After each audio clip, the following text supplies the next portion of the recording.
get us started.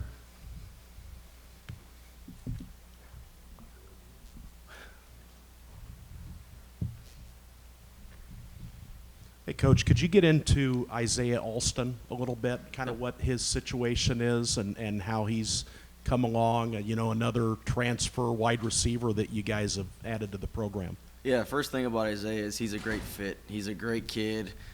He's gelled well with the room. He came in with a little bit of an injury, so kind of worked through that right away, but now he's getting back into full team reps, and he's been a great addition to the room.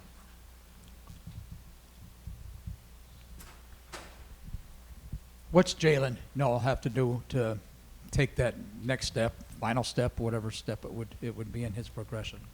Yeah, I think Jalen Noel has obviously done a tremendous job at everything we've asked him to do here at Iowa State. The biggest thing I continue to challenge Jalen on is it every single play, whether it's in the run game, the pass game, the return game, whatever it may be, just continue to challenge him. He's one of the most competitive guys I've ever been around.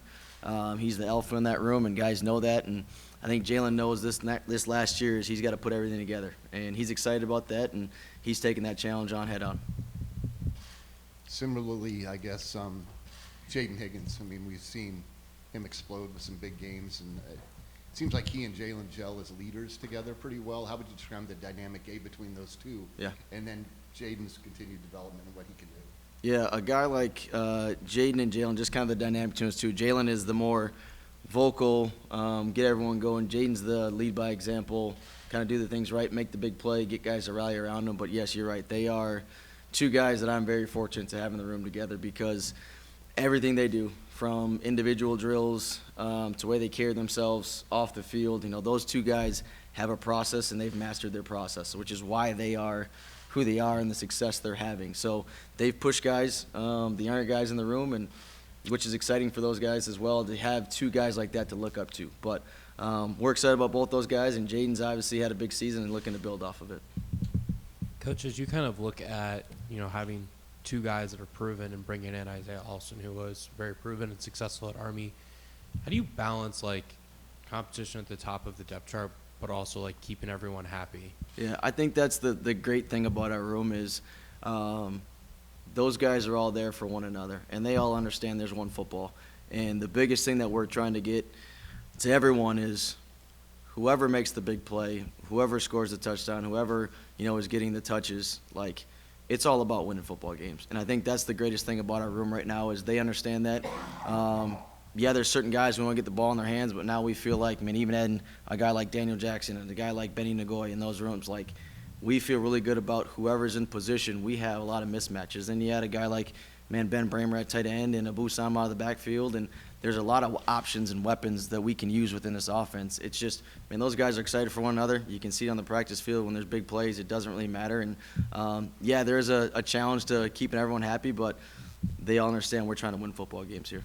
To follow up, last year you guys moved Jalen from the outside to the inside to the slot, adding Isaiah. Does that allow you to kind of have more positional integrity between the three top guys, or are you still planning to move guys around and try and create matchup issues? Yeah, we will move guys around quite a bit. That's a good question. And I think that's the biggest thing of how we teach the wide receiver position here is they got to learn everything. We got to be able to put you at the slot. We got a guy that 6'4", 215 in Jaden Higgins. You can put in the slot. There's a lot of mismatches, and he can still run those slot-type routes. And no different of putting Jalen on the outside and just finding different guys in different spots. So it is a unique dynamic, but it's a good problem to have, to be able to put guys in different spots and create those mismatches.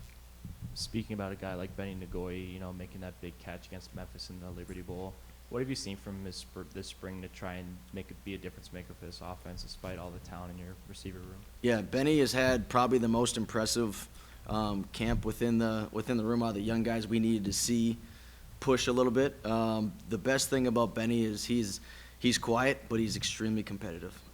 He's done a really good job on the perimeter blocking. He's taken a big role in special teams. He'll be a guy that just continue to develop every week until the time he leaves here. But he has made huge jumps. He didn't have a great practice on Saturday and came back yesterday and responded and had an unbelievable practice and had 2 huge catches and big moments in practice. So it's good to see him just keep pushing and challenging other guys in the room as well. Jason Essex, Kai Black, I think Michael Parks, another one of those younger guys. Is it maybe their turn to kind of shine a little bit, you think, this spring? Yep, all those guys have got to keep pushing, and that's the challenge, and that's the beauty in the room of there's some really good players in that room, and there's guys that are still pushing those guys, and those are 3 guys that are doing a great job. Now, do they have a ways to go? Some of them do, yeah. Some are closer than others, but I think they're all doing a good job, and it's a big jump. I mean, a guy like Jamaica Parks is coming from and moved to the United States 5 years ago, and just everything's new to him. And he's doing a good job handling it, but we just got to keep pushing, and he'll be a good player.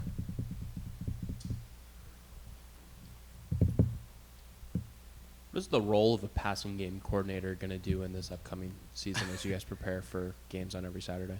There won't be much of a change. I think the beauty within our offensive staff room is we're a collective group. You know, whether that's Coach Clanton's suggestion a pass play, Coach Roll's suggestion a pass play, me and Coach Waters looking at a run play, it's a collective group. Now, it runs through Coach Mouse and all it is, but to me, nothing's really going to change. We do it as a collective group, and we come together, and the beauty of our room is when we leave that room and we go to those position meeting rooms, we're all on the same page, and we go sell the vision together, and that's exciting. That's been the fun part about this offensive staff room.